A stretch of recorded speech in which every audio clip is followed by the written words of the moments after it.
인간의 감정이 조금씩 생기고 있는 로봇 기자, 사회부 최영지 기자.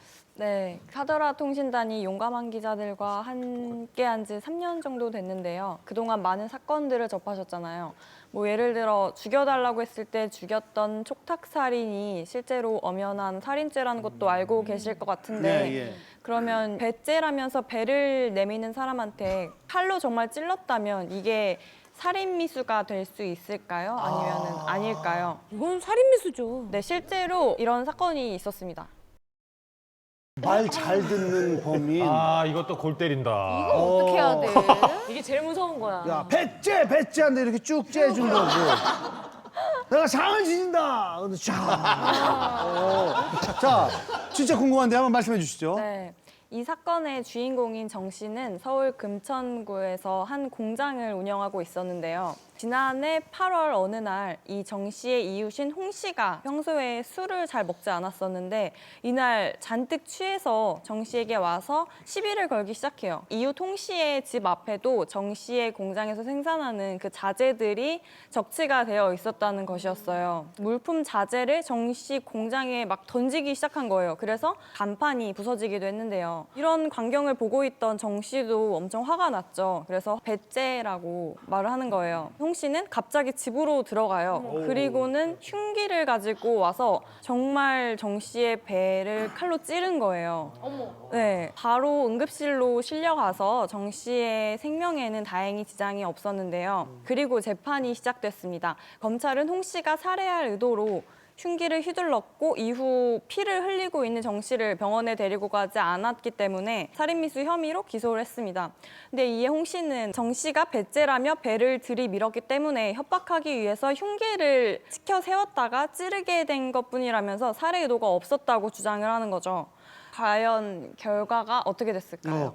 그 결과 나오기 전에 계속 배째 배를 찔렀다니까 최우영 기자 계속 자기 배를 계속 이렇게 감싸면서 과연 결과가 어떻게 됐을까요? 제가 그래서 얼마 전에 이제 칼은 아니고 딴 것 때문에 집에서 한번 찔렸어요, 제가. 집에서요? 어디 뾰족한데 그러니까 긁혔네. 아내한테 제가 뒤에 있는지 모르고 이렇게 돌고 뭐 이러다가 그래서 남 얘기 같지가 않네요.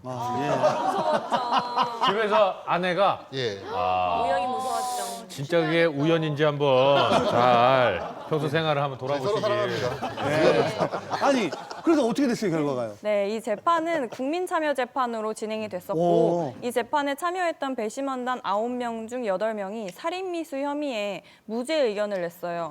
그리고 재판부도 이 배심원단의 의견을 받아들여서 네, 그 판결을- 살인미수까지는 살인미수만. 아니겠죠. 왜냐면 그리고 그 사람이 원래 더 잘못을 한 상태에서 배째 했던 거니까 그런 결과 나왔나요? 살인의 의도는 없었는데 그 방치를 했기 때문에 특수상해죄가 적용이 돼서 2년 6개월로 징역형을 선고받았어요. 칼부림을 부르는 이런 말 한마디가 있었다면 이번에는 조금 다른 말 한마디가 있는데요. 내 죽음을 알리지 말라고 한 고인의 유언을 그대로 따른 유족들에게 벌어졌던 일인데요.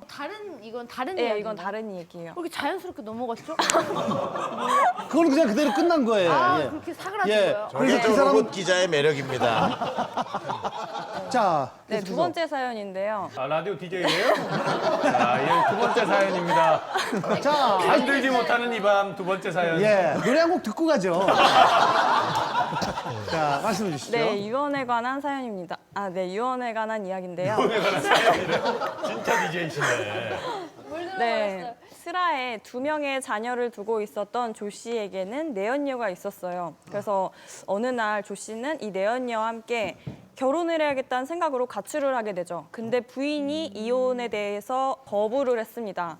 그런데 결혼 생활에서 문제가 있는 배우자는 이혼을 청구할 수가 없었기 때문에 조 씨는 법적으로는 부부관계를 유지하자고 합의를 하고 5년의 시간이 흘렀습니다. 그런데 5년 후에 조 씨는 본인이 암에 걸린 걸 알게 된 거예요. 그래서 유언장을 작성을 하게 됩니다. 이 유언장에는 자신의 장기와 신체 조직 일부를 최대한 기증을 하고 난 후에 화장을 해달라는 내용이 적혀 있었고요. 부인과 2 자녀에게 죽음을 알리지 말고 장례식장에도 출입을 하지 못하게 해달라는 내용을 작성을 하게 됩니다. 한 달도 채 지나지 않아 조 씨는 사망을 하게 되는데요. 이 유언장의 내용을 알고 있던 조 씨의 누나와 이 내연녀는 유언장대로 장례를 화장으로 치르게 돼요. 이게 끝이 아니었습니다. 부인과 두 자녀가 나중에야 이 조 씨의 죽음을 알게 되고 이 큰 누나에게 소송을 청구하게 된 거죠. 고인의 유언을 따른 이 큰 누나가 결국 배상금을 지급하라는 이 법원의 판결이 내려집니다. 네, 유언대로 했는데 뭐가 문제였을까요? 네.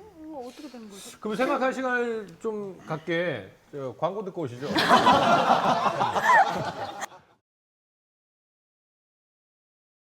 고인 사체의 처분 권한은 제사를 지내야 하는 유가족에게 있었던 것이었어요. 근데 내연녀라든지 큰 누나 같은 경우에는 제사를 지내는 주체가 아니었기 때문에 이거는 불법으로 판결이 났습니다. 네.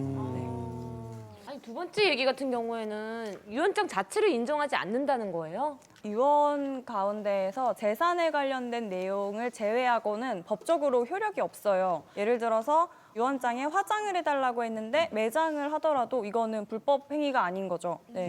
그래서 유언장에 적힌 내용은 그저 권고사항인 셈일 뿐인데 조 씨의 큰 누나는 이 점을 숙지를 하지 못했던 것입니다. 아, 재산 외에는 의미가 글쎄 없어? 뭐 여러 가지가 있는데요. 예. 일단 그 유언장이라고 하더라도 타인의 권리나 권한을 침해하는 것은 작성할 수가 없습니다. 그렇겠죠. 근데 앞서 말씀하신 것처럼 사망을 하고 나면은 유가족들한테 장례와 제사를 진행할 권리, 권한이 생깁니다. 그 권한은 사망한 사람이 가지는 게 아니라 유족이 가지는 권한이거든요. 그렇죠.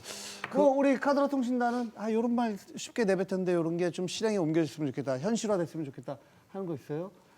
저는 올해 왠지 제가 정말 로또에 당첨이 될 것 같거든요. 아, 그래요? 복권에 당첨이 될 것 같은 느낌이 자꾸 들어요. 꿈 같은 걸 꿨는데 느낌이 심상치 않았거든요. 근데 어떤 꿈이었어요? 말하면 안 돼요. 얘기하면 복달하는데 근데 이거- 그 꿈이라는 얘기 하는 것 자체에서 다 날아가.